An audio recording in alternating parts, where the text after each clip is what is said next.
The stars stretched endlessly in the black sky above human space. Ships moved quietly, their engines humming softly. Among them, the small exploration vessel Aurora drifted near the edge of the human colonies. On its bridge, Captain Laura Mason watched the instruments.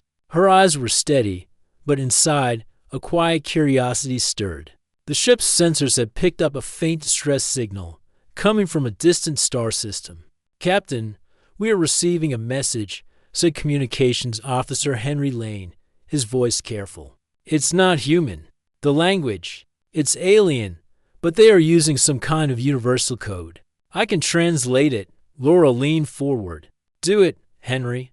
Let's hear what they want." The voice of the alien translation filled the bridge. It was soft, almost hesitant, and there was a strange quality of fear in it. "We beg you for help. Our worlds are dying. The hollow swarm consumes everything. Please, anyone who can save us." The message repeated, looping with little variation, until Laura finally stopped it. "They're scared," she said quietly. "Really scared?" Henry nodded. "They sound fragile. Their species doesn't seem built for war." Laura rubbed her jaw. "Maybe they're wrong about us. We'll find out soon enough." She straightened and looked at her crew. "Set a course. We are going to meet them." The Aurora shifted into faster-than-light travel. On the bridge, the hum of the engines filled the silence. Laura watched the stars blur into streaks of light. She thought of the stories she had heard about these alien species. Most of them lived in peace, their worlds untouched by violence. Few had the strength to fight anything like a real threat. Humans, on the other hand, had been shaped by struggle. Every generation learned survival, sometimes at great cost. Deathworlders, some called them. Survivors, others said. After days of travel, the Aurora dropped out of FTL near the alien system. Before them, a cluster of pale blue and green planets rotated slowly around a distant sun. Satellites and space stations hovered in orbit, looking fragile against the dark void. "Scanners show no ships in orbit," said John Parker, the mission's second-in-command. "Only small defense satellites. The colonies themselves are lightly armed." Laura nodded. "Not surprising. They probably never imagined a real threat would come this far." A small alien vessel approached them, shaped like a floating crystal with soft glowing edges. It moved carefully, almost nervously, as if unsure that humans would be friendly. Laura gave a hand signal, and the ship's communications panel opened. On the view screen, 3 beings appeared. They were thin, with elongated limbs and pale, almost transparent skin. Their heads were large and their eyes wide. "I'm Velen," the tallest of the 3 said. His voice was high and trembling. We did not know you would answer. Our people, our worlds, they are lost." Laura studied him calmly. "We received your message. We came as quickly as we could. Tell me everything you know about this hollow swarm."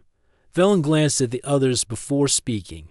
"The swarm. It moves like a shadow across space. It consumes everything. Ships, colonies, even planets. Nothing stops it. We tried to fight, but our weapons, they cannot harm it. We begged others. Some fled. Some hid. Only you have come." Laura's lips pressed together.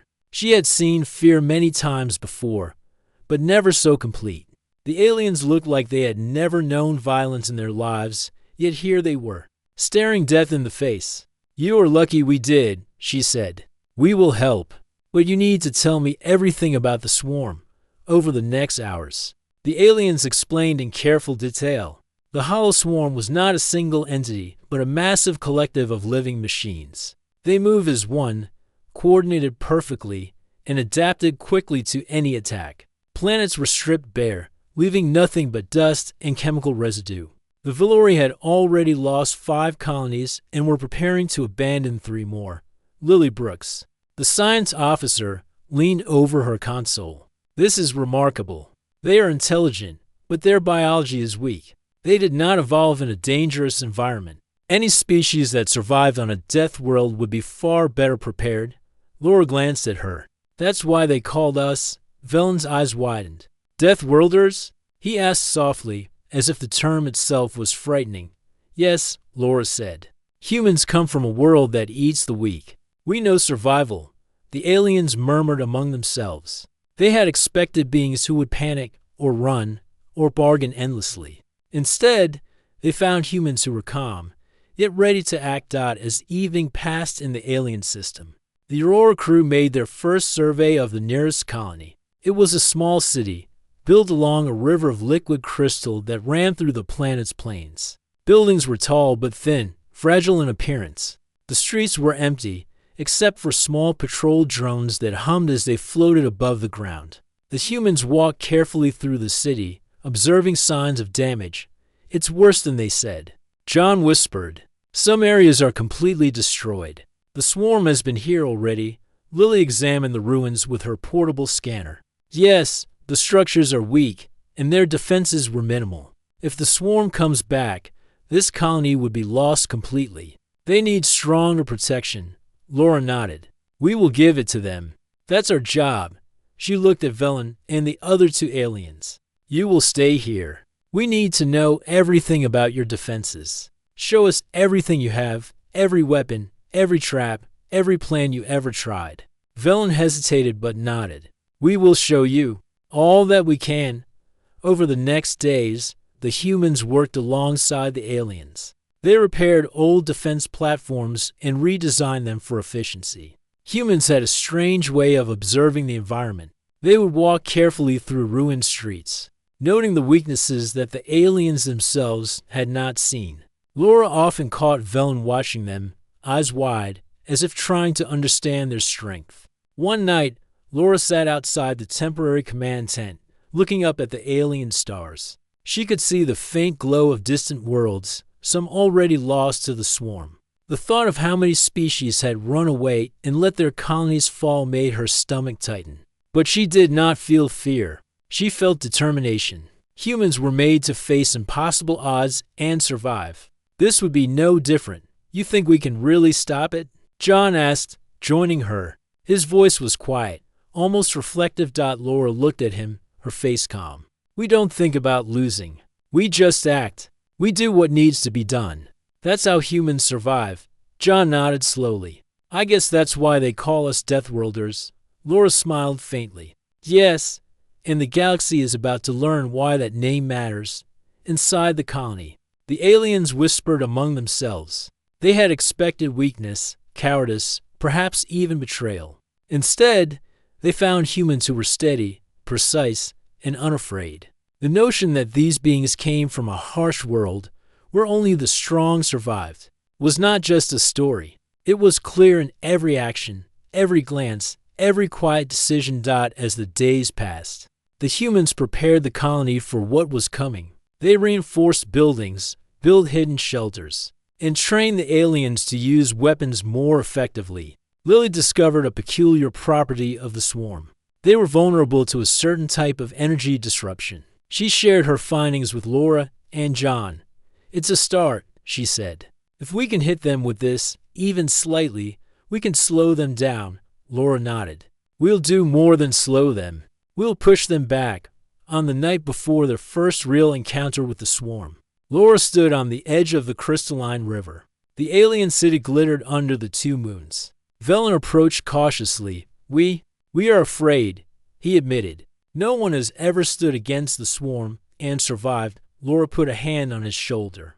Firm but gentle. "Fear is natural, but humans do not let fear stop them. You will see. Stand with us, and we will show you what survival really means." Velen nodded, uncertain but inspired. Across the city, more aliens prepared for what might be the fight of their lives. They did not yet understand the humans fully. They did not yet understand that the small crew of the Aurora carried with them the strength of a species forged in hardship, a species called to action when all others ran.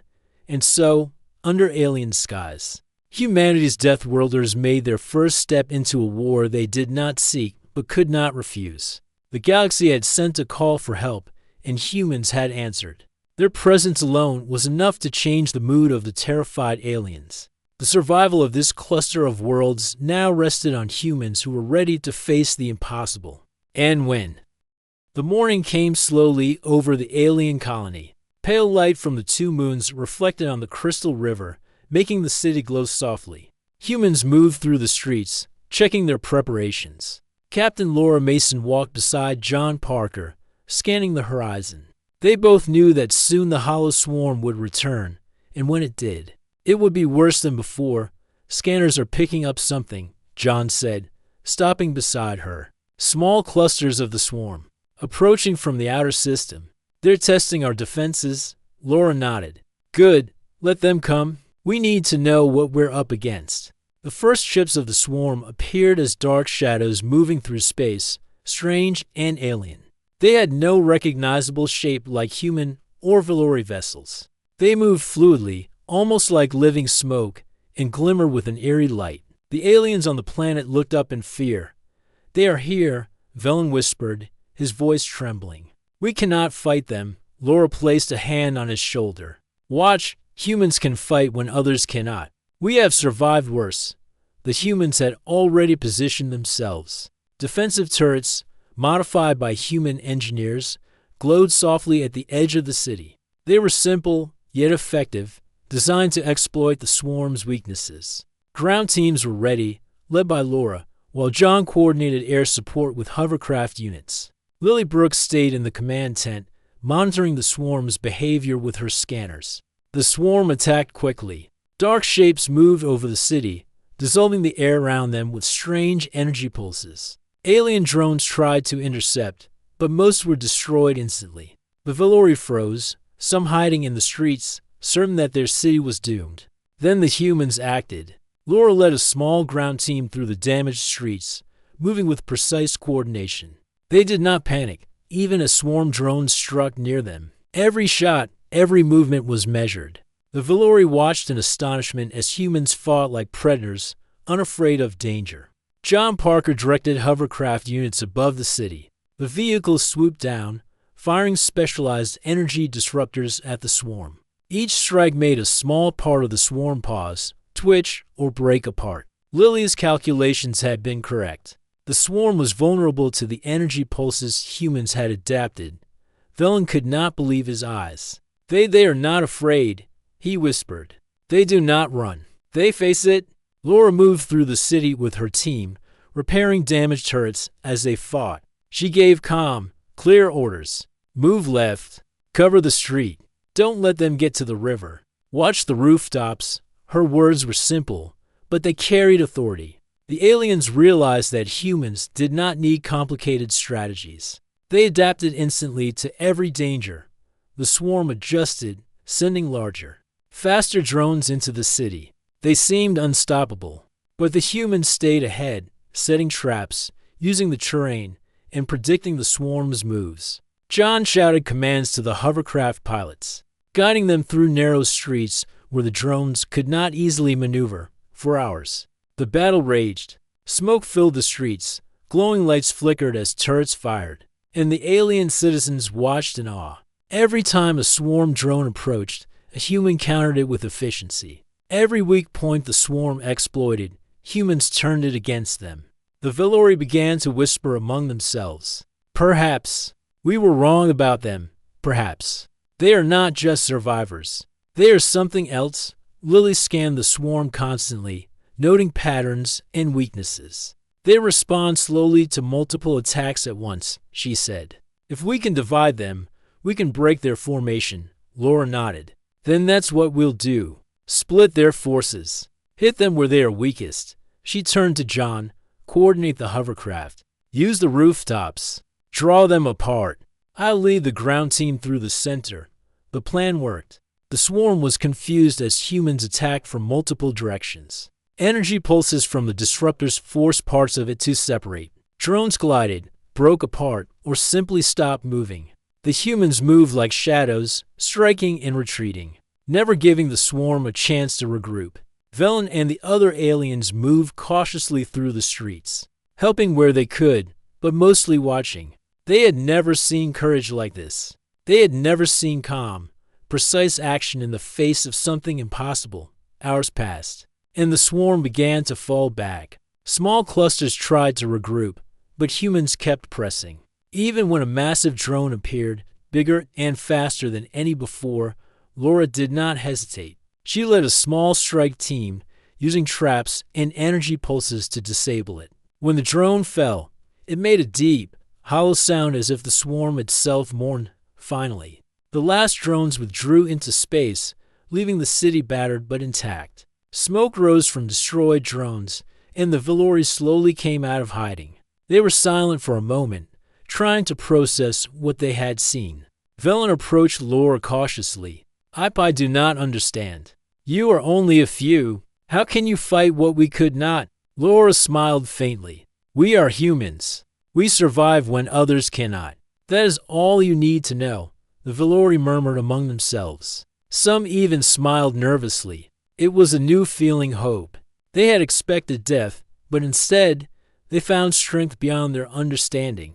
At night, the humans walked through the city quietly, checking defenses and tending to the wounded. Velen and his companions followed at a distance, careful not to interfere. They had seen humans in action, and their respect grew. This was a species shaped by hardship, by worlds where only the strong survived. Every movement, every choice, carried that experience. Lily studied the swarm's energy patterns in detail. They adapted quickly, but not fast enough, she said. If we can exploit this consistently, we can protect the colonies. John nodded. And if the swarm comes in larger numbers, we'll be ready. We know how they behave now. Laura stood at the edge of the crystalline river, looking at the stars. The battle had been only the first test. The swarm was intelligent, adaptive, and relentless. But she had seen something important. Fear did not stop humans. They faced danger, analyzed it, and acted. The Valori could see it now. Humans were not just survivors. They were predators in their own way, predators who fought for life against impossible odds. Velen approached her. You are different from anyone we have met.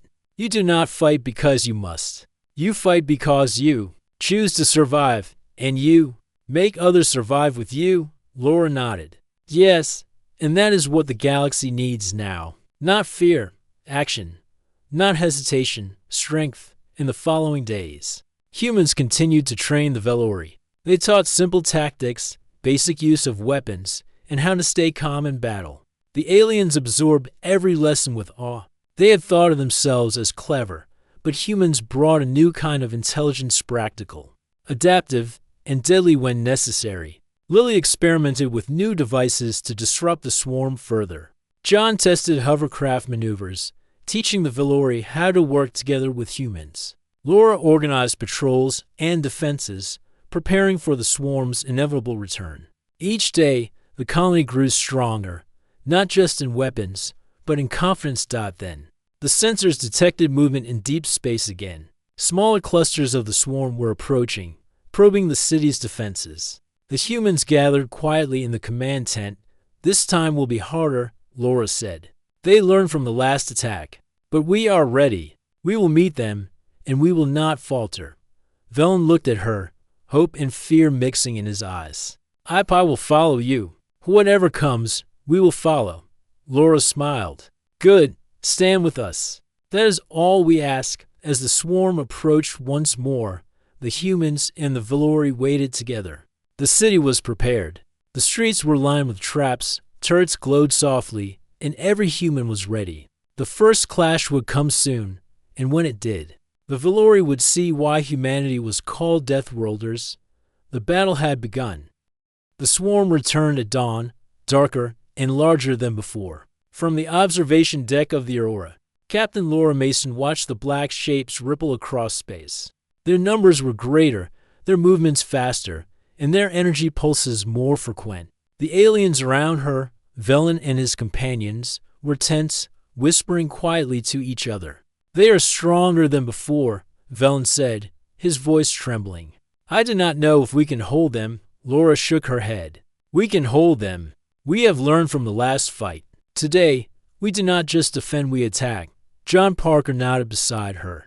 The hovercraft units are ready. Ground teams are in position. Turrets are loaded and optimized. Lily's devices are set to disrupt their energy flow. We are ready. Lily Brooks studied the swarm's patterns on her scanner. They adapt fast, but they still have weaknesses. We just need to hit them at the same time from different angles. It will confuse them, make them split.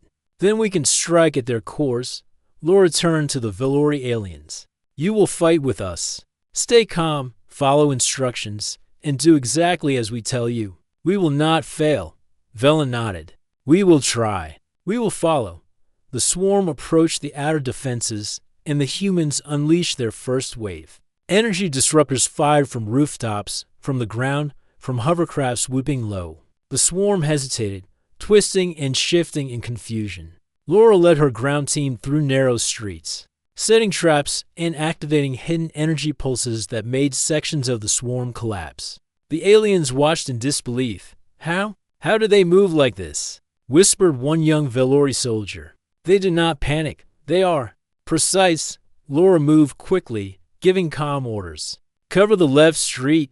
Move behind that wall. Watch the rooftops. Every command was simple, clear, and effective. The humans seemed to anticipate the swarm's every action, adapting instantly to threats that would have terrified any other species. John directed the hovercraft units in a precise dance above the city. Right flank, concentrate fire. Left flank, draw them into the traps. The drones of the swarm collided with energy nets and exploded, leaving behind twisted fragments of black metal.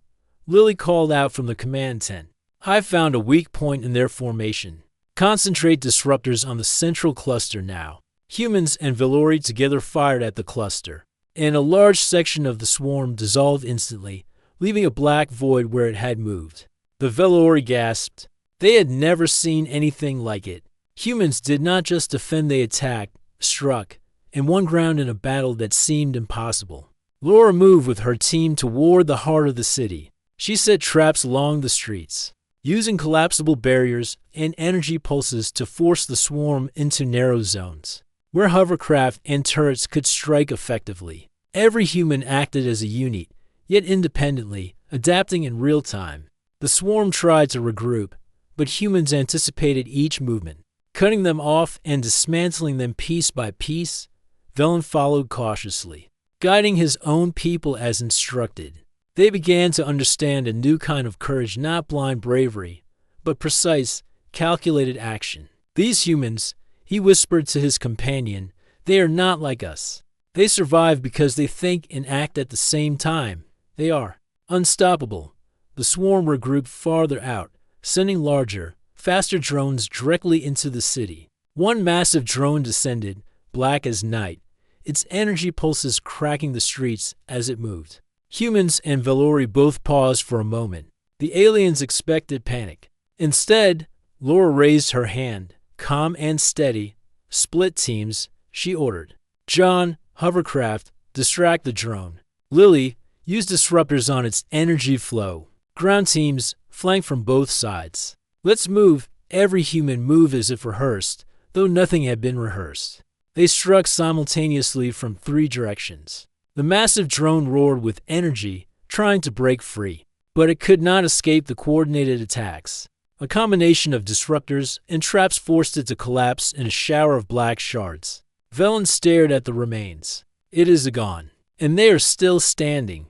The humans pressed forward. Laura knew they could not stop here.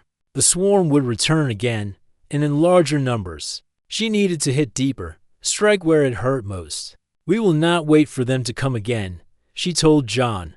We strike now. Take the fight to them, using Lily's analysis. They identified a weak node in the swarm's formation, a central cluster controlling smaller units. John led hovercraft in a precise assault, while Laura led a ground strike team. Every human acted with coordination beyond what the Velori could imagine. Energy pulses disrupted the swarm, traps confined it, and humans attacked relentlessly. The node collapsed under the combined pressure. Sections of the swarm disintegrated, leaving a void where it had been. The Velori watched in shock. They destroyed it, whispered Velen. We could not have done this. Laura looked at the aliens calmly. You needed help. You got it. But you can fight too. Learn, and you will survive. The swarm began to retreat into deep space. Small clusters broke off, trying to escape. Humans did not chase blindly. Instead, they fortified the city and pursued only where it was safe and effective. By the end of the day, the colony stood intact. Minor damage remained, But the city had survived where before it would have been destroyed completely. Velen approached Laura quietly. You are remarkable. Your people. You do not just fight. You think, you plan, you act. You survive when others would die. Laura shook her head.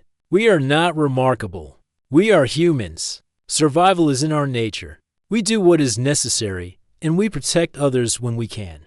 That is all, the Valori whispered among themselves. A new understanding was spreading. Humans were not just fighters, they were a force shaped by impossible worlds. A species forged in hardship. Their courage was precise, their strength calculated, their fear controlled. These humans did not simply fight to win, they fought to survive and to help others survive. In the following days, the humans trained the Valori further. They taught tactics, strategies, and survival skills. They helped set traps and reinforce defenses. Every lesson was simple, but effective. Humans did not lecture. They demonstrated. They acted, and the Valori copied. Slowly, the aliens gained confidence. Lily developed new devices to disrupt the swarm further. They were small, portable, and could be deployed quickly in battle. John and Laura worked with hovercraft units to create new maneuvers, teaching the Valori to strike in coordination with human teams. The aliens began to see their world differently. It was no longer a place to hide, it could be defended. One evening, Laura stood on a rooftop, watching the stars. She could see distant lights flickering in the outer colonies. The hollow swarm was out there, waiting, adapting, and returning in force. But humans did not fear it. They would face it. They would survive. Velen joined her, silent at first. Your people, they are not like us. They do not panic. They do not run. They endure everything, and they keep moving forward. How is this possible? Laura smiled faintly. Because we were born on a world that would kill us if we did not. Every generation learns to survive. Every hardship teaches us strength. That is what makes humans who we are. Velen nodded slowly, understanding dawning. And we can learn from you? Yes, Laura said. You can. Stand with us, learn, and survive. That is all you need to do. The colony had survived to full attacks now. The Valori had begun to hope, but Laura knew the war was not over. The swarm would return, stronger and more cunning. Humans would not wait for that day, they would strike first, and when they did, the Valori would be ready to fight beside them. The city was quiet for the night. Fires from destroyed drones burned in the streets, casting flickering shadows. The aliens moved carefully, observing the humans as they checked defenses and prepared new traps. Velen whispered to himself, almost in awe. Deathworlders. That is the only word for them. Laura walked through the streets one last time before nightfall, checking every corner. She felt the weight of responsibility, but also the quiet confidence that comes from knowing your people will not fail. The Valori had called for help, and humans had answered. But this was only the beginning. The hollow swarm was out there, waiting. But humanity would not wait. Humanity would strike, adapt, and survive. And the Valori would see what it truly meant to fight beside Deathworlders.